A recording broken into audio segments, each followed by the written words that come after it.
7S families.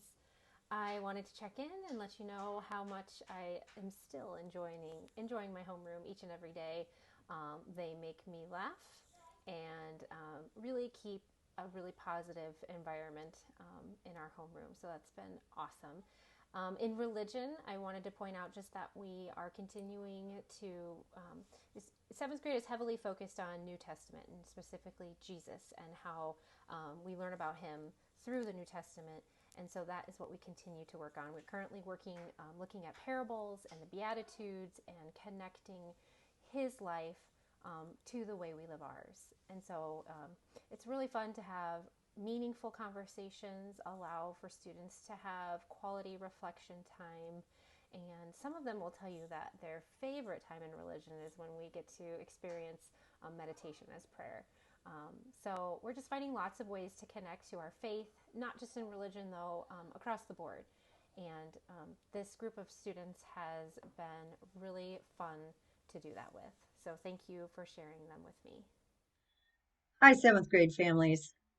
As much as I love teaching language arts, religion is my very favorite thing to teach. It is such an awesome way to start the day, and it is really lots of fun to um, guide seventh graders as they find out more about God, more about building their relationship to God. In seventh grade, we specifically focus on Jesus, and so we look at the New Testament. We look at how Jesus reveals himself in the New Testament. Right now, we're looking at the parables and the Beatitudes and how Jesus guides us to a closer relationship with God. Also, we have lots of different prayer experiences. We've done guided meditations. We've done formal prayer. We've done journaling. We've done more informal chat with God kind of prayers. And so religion is just a really special part of our day. In seventh grade social studies, we are studying contemporary global issues. We started this trimester off studying global colonialism and imperialism. As part of this unit, students participated in a kind of Scramble for Africa simulation, and they all had a different role to play. But it required each of these European countries to understand the role of negotiation in order to avoid war. Each of the groups, which represented a different country, had to also understand how their personal goals and their desire for these certain resources led to conflict and what were they going to do about that.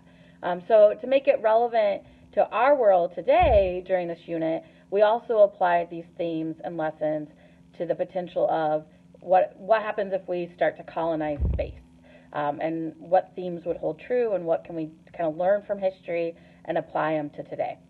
Their summative assessment for this unit was what we call a Socratic Smackdown, and this was their first time doing it, and they'll do plenty more in the next year and a half. But what is a Socratic Smackdown? Some of us might not be as familiar. Socratic seminars or Smackdowns are designed to kind of help students develop and practice discussion skills. Groups of about 4 to 6 are usually put in an inner circle to discuss a topic after reading or examining sources throughout the unit. And so they discuss the sources using text evidence, they make connections, they ask thought-provoking questions in order to really dig deeper into the topic. And they both, analyze and synthesize that information. And I really love doing Socratic seminars because no matter, where life takes you, they're going to have productive conversations. They're going to need to make arguments that are based in evidence and supported by reasoning. And within social studies, I also think it's important because it encourages students to move beyond just listing facts or learning some information and spitting it back out on a test into more of that analysis and synthesis, and moves it into more of that long-term retention of information because they've made it personal. They've developed their own point of view on the topic. After Christmas break, after we came back, 7th grade also began their next unit, which was People and Migration, which we're wrapping up now. But students have studied both kind of historical and modern day migration trends. And so we've looked at different groups over time, looked for patterns, look for, the push-pull factors within those. What are some of the processes involved? What is maybe some hardships that are common throughout these different stories? And they've done a really nice job with it so far, and I'm excited to kind of wrap that up. I always look forward to having 7th grade on Mondays, Wednesdays, and every other Fridays, because they have this really great balance between silly and serious, and they know how to navigate between the two really well. Thank you so much for the chance to work with your student. I've really enjoyed my time with them this year. Hello, Miss Dermody here, giving you an update on what is happening in Trimester 2 for 7S Language Arts. The 7th grade students wrapped up the novel Walk Two Moons at the start of Trimester 2, and they really enjoyed this story because of parallel plot stories, and they had a great time making predictions, inferences, and asking questions to look at some of the mysteries that were happening in the plot.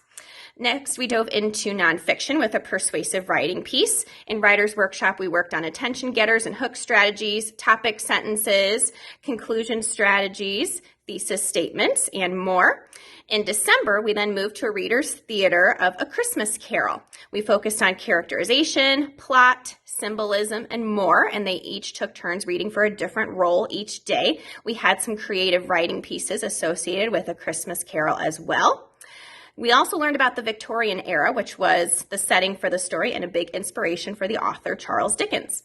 We are currently sharing informational speeches about a travel destination on their bucket list. It's been really fun to see the variety of topics, and it's been really great to see their confidence grow in public speaking and see their good communication skills on display.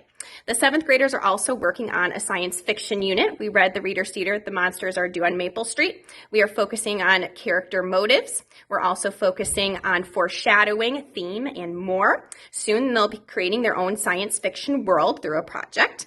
Throughout the trimester, we have been working on grammar lessons, spelling lessons, independent reading goals in addition. And I really enjoy teaching the 7th graders because it's so great to see them grow from 6th grade to 7th grade and see their development of skills continue on. And I really enjoy this group because they have great teamwork and good discussions. Thanks so much. Bye. In the second trimester, the 7th graders have been working on a variety of things in literature. They have looked at different figurative types of language that authors have used, especially hyperbole and irony. We saw the irony when we read some of the selections written by O. Henry. They also studied elements of drama when we read A Christmas Carol, appropriately at Christmas time.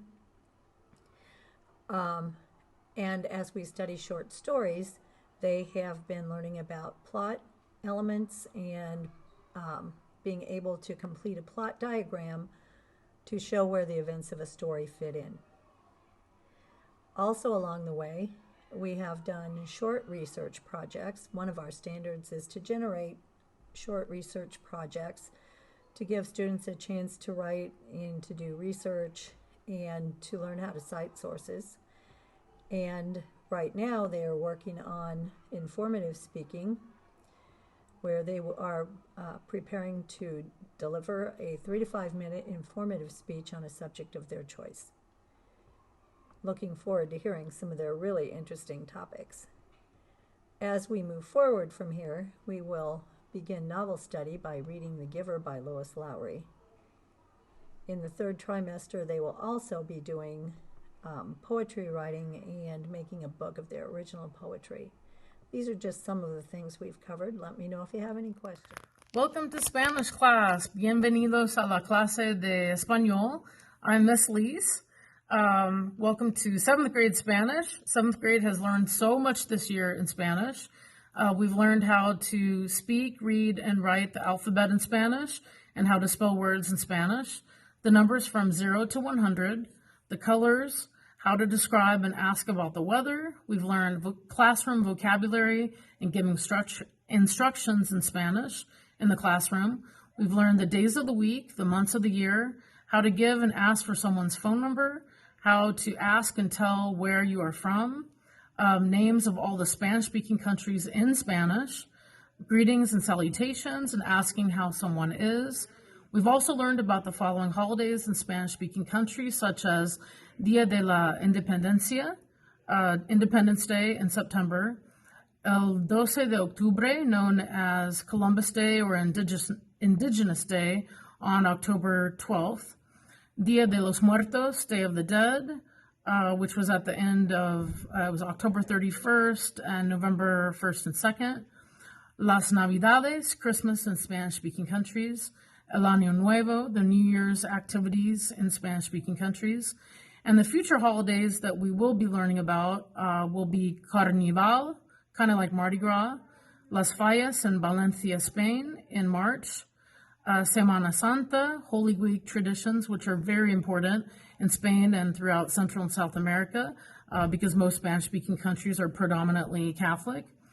The next holiday, El Cinco de Mayo, the 5th of May, Inti Raymi, the Festival of the Sun, Dia de Simón Bolívar, Simon Bolivar Day, and the Feria de Malaga, the Malaga Fair, which celebrates the reconquering of Spain by the Catholic King and Queen Isabella and King Fernando.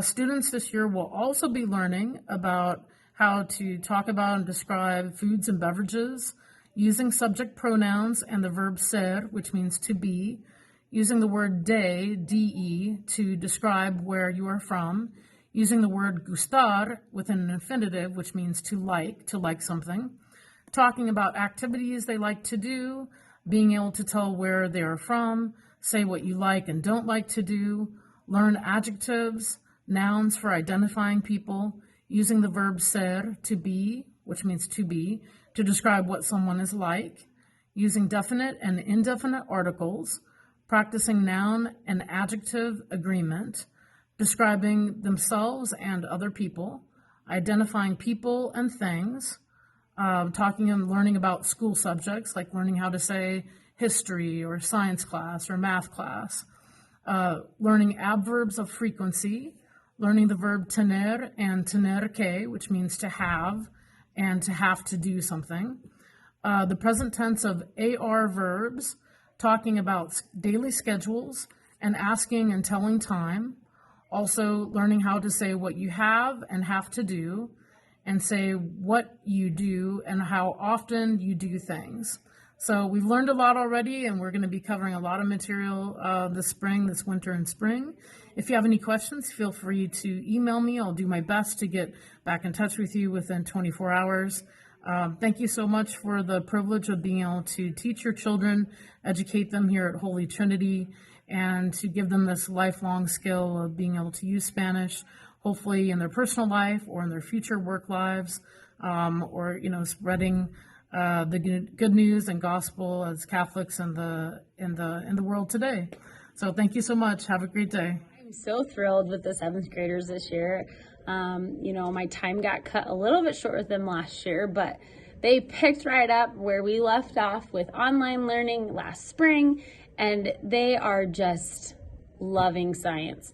So this year has been really big in life science and looking at how our bodies work and function and the really small details that we can't visually ever see, but that play such a huge role. So we started the year with scientific inquiry. I love starting the year with that because it just kind of draws them back into science and draws them back into the way a scientist thinks, and that it's a problem-solving aspect to everything we do.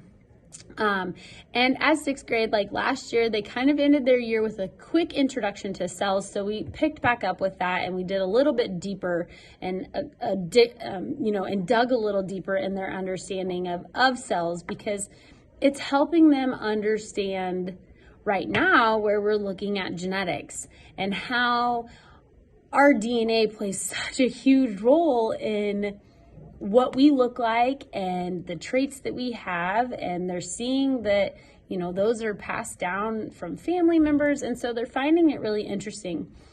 We're almost kind of done with this unit. We're actually getting ready to, they're going to be writing an argumentative essay, which I know that's done in English, but science is very paper, and research heavy, so I'm just helping them build those skills that they need to be able to support their claim of why they think something's happening the way it is. After our genetics unit, we're going to be getting deep into DNA and looking at the DNA replication process and how that makes, our bodies really what they are. And, and if something goes wrong, it causes a ripple effect. And so we're really going to be able to see that when we look into our DNA unit.